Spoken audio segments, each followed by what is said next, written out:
Sejak kemarin kita tahu bahwa kita kedatangan tamu pimpinan tertinggi umat Katolik sedunia, yaitu yang diberi gelar Paus Fransiskus, saudara, yang berkedudukan di Vatikan. Vatikan itu di Roma, dan Vatikan itu diakui oleh dunia, sehingga Vatikan itu walaupun dia ada di dalam negara lain, saudara, tapi tetap aja dia punya kedutaan. Ada kedutaan khusus, kedutaan Vatikan. Nah, ini sudah berlaku di seluruh dunia, kita hormati. Dan datangnya Paus Fransiskus ke Indonesia adalah sebagai tamu negara. Nah, kalau sudah sebagai tamu negara, wajib saudara untuk kita jaga keamanannya, kenyamanannya. Jangan kita membuat gaduh, jangan kita membuat kacau, jangan.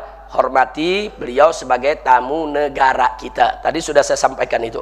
Dan berita gembiranya hari ini ada, saya lihat kemarin itu ada perubahan jadwal, saudara, yang baru sekarang ini. Misa itu dirubah hari ini nih. Hari ini, kalau nggak salah hari ini ada misa. Besok Paus sudah kembali, ya kawan. Karena memang pada prinsipnya misa itu boleh dilakukan di hari apa saja, mau Senin, Selasa, Rabu dan seterusnya. Hanya saja kalau misa dilakukan di Jumat pertama, itu misa agung, misa besar di kalangan umat Katolik, saudara. Nah, apapun namanya, apakah misa Jumat pertama atau misa-misa yang lainnya, umat Islam tidak boleh hadir. Nggak boleh, ya kawan. Nggak boleh, itu karena itu murni acara ritual keagamaan, di mana misa itu acara pertaubatan bersama, acara pemberkatan bersama, acara pengarahan bersama. Untuk apa? Untuk melaksanakan misi. Ada misa, ada misi. Untuk supaya yang hadir, yang diberkati, yang diarahkan, bubar dari sana, diberikan tugas, misi untuk menyebarluaskan agamanya ke seluruh dunia.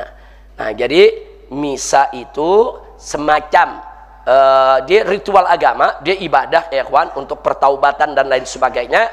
Tapi pada akhirnya diberkati untuk melaksanakan misi. Ada misi yang diberikan kepada semua yang hadir. Nah, orang yang menjalankan misi itu mencoba menyebarluaskan daripada agama Katolik ke seluruh dunia disebut misionaris. Jadi ini semua ada kaitan, ada misa, ada misi, ada misionaris. Nah, saya tidak ingin bercerita soal misi dan misionarisnya, tapi kita bicara misa sebagai ibadah mahdhah bagi umat Katolik, murni dia merupakan acara ritual ibadah. Orang Islam nggak boleh datang. Haram kalau orang Islam itu datang, saudara. Nggak boleh. Lalu kalau ada yang nanya, lalu kalau nonton di TV, nggak perlu kita nonton, ya kawan. Kecuali kalau untuk kepentingan tadi tuh, kepentingan penelitian, pengawasan, jurnalistik, silakan aja dilihat. Pembelajaran, ya kawan. Tapi kalau untuk umum nggak. Tanpa alasan-alasan syar'i yang dibenarkan, jangan ditonton. Karena itu acara ritual ibadah umat agama lain. Islam sudah cukup membuat garis lakum dinukum waliyadin, saudara. Nah, itu yang perlu kita ketahui. Bahkan andai kata TV menyiarkan dari waktu jam 5 sore sampai jam 7 malam, saya serukan matiin aja TV-nya, ya kawan. Nggak usah dilihat. Apalagi kalau hari Jumat diadakannya. Wah, hari Jumat pada asar itu sa'ah Fatimiyah, itu sa'ah mustajabnya doa. Tapi dilakukan di hari apapun, jangan ditonton.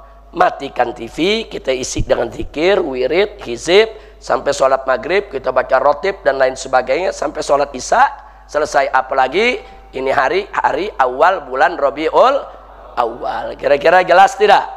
Nah, jangan dikatakan kita nggak toleransi. Enggak, kita sangat toleransi, saudara. Toleransi dengan kedatangannya, toleransi dengan penyambutan negara, silakan. Toleransi, silakan dia mau pakai stadion utama Senayan atau GBK, silakan. Silakan, dia mau bikin misa akbar yang hadir mungkin ratusan ribu atau jutaan umat Katolik, silakan. Umat Islam tidak boleh mengganggu, haram umat Islam mengganggu. Itu toleransi, ya kawan. Itu toleransi. Ya, artinya kita persilakan mereka ibadah dengan tenang, ritual dengan tenang. Cuman kita ingin menyerukan umat kita nih, umat Islam. Nah, jangan mengganggu, tapi juga jangan hadir. Jangankan hadir, nonton di TV-nya gak usah, ya kawan. Nggak usah. Mereka punya agama lakum dinukum waliyadin. Kita punya keyakinan, jangan kita campur aduk agama kita dengan agama lain. Kira-kira jelas tidak? Paham semua? Nah, jadi seruan saya jelas tuh. Yang pertama, saudara hargai, hormati kunjungan kedatangan daripada Paus Fransiskus tersebut. Kemudian kita semua jaga keamanan, kenyamanan umat beragama lain yang ingin melakukan ibadah. Yang kedua, saudara, kita serukan umat Islam jangan ada yang menghadiri acara misa. Misa dimanapun, mau misa di gereja, mau misa di hari Senin, Rabu, Kamis, Jumat, yang namanya misa itu nggak boleh ibadah. Sama juga kita sholat, terus orang kafir mau ikut sholat kita, yang nggak boleh dong ya ikhwan. Pas orang kafir ikut sholat sama kita sebelum dia masuk Islam.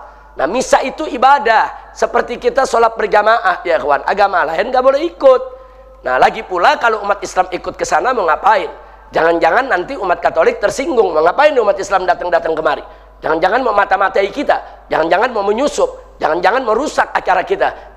Jangan bikin fitnah terhadap umat Islam. Jangan kita sendiri yang berbuat akhirnya kita jadi tertuduh. Na'udzubillah min dzalik. Jadi jauhi saja, biarkan mereka itu bersenang-senang. Silakan mereka misa mau hari apa saja, mau di mana saja, itu urusan mereka. Umat Islam jangan ikut. Kira-kira jelas tidak? Nah, jadi kita sudah sangat toleran ya, ikhwan. Nah, apalagi ada berita kemarin Kemenak minta Kemenfo lah untuk himbau televisi jangan ada azan jangan menyiarkan azan maghrib. Kemudian Kemenfo merespon saudara, akhirnya ngirim surat ke media-media TV nasional untuk ditiadakan azan. Ini kebablasan. Ini kebablasan, hal yang nggak perlu saudara. Biar aja misa berjalan. TV nasional mau siarkan silakan. Nah, televisi yang sudah terbiasa puluhan tahun menyiarkan azan maghrib, siarkan aja azannya saudara. Ntar habis azan kan mereka bisa siarkan lagi. No problem. Azan berapa menit sih? Ada azan 1 jam? Ada azan 2 jam? Enggak ada. 10 menit? Kayaknya 10 menit juga kelamaan ya, kuat. Azan sebentar. Kecuali kalau azan itu selama ini nggak pernah disiarkan di televisi. Ini kan udah tiap hari, udah puluhan tahun. Artinya apa? Sudah jadi kearifan lokal. Nah, kalau sudah terjadi kearifan lokal, wajib untuk kita hargai. Nah, itu yang saya maksud tadi. Jangan sampai kita ini umat Islam disuruh toleransi kepada umat lain. Tapi umat lain nggak diajarkan toleransi kepada umat Islam. Ini berbahaya. Bahkan saya baca beberapa komentar dari umat Katolik ini. Umat Katolik sendiri marah. Apa sih itu Kemenfo? Pakai nyuruh-nyuruhkan begitu, bikin umat Islam marah saja. Saya dapatin itu saudara. Ada umat-umat Katolik sendiri nggak suka. Jangan begitu dong. Ini namanya kan ngadu domba. Kami ini umat Katolik mau ketemu Paus Fransiskus, kami mau tenang, mau damai, tanpa mengganggu umat Islam. Jadi umat Katolik sendiri sebagian melihat perilaku dari Kementerian Agama dan Kementerian Kominfo, saudara, itu justru bikin gaduh.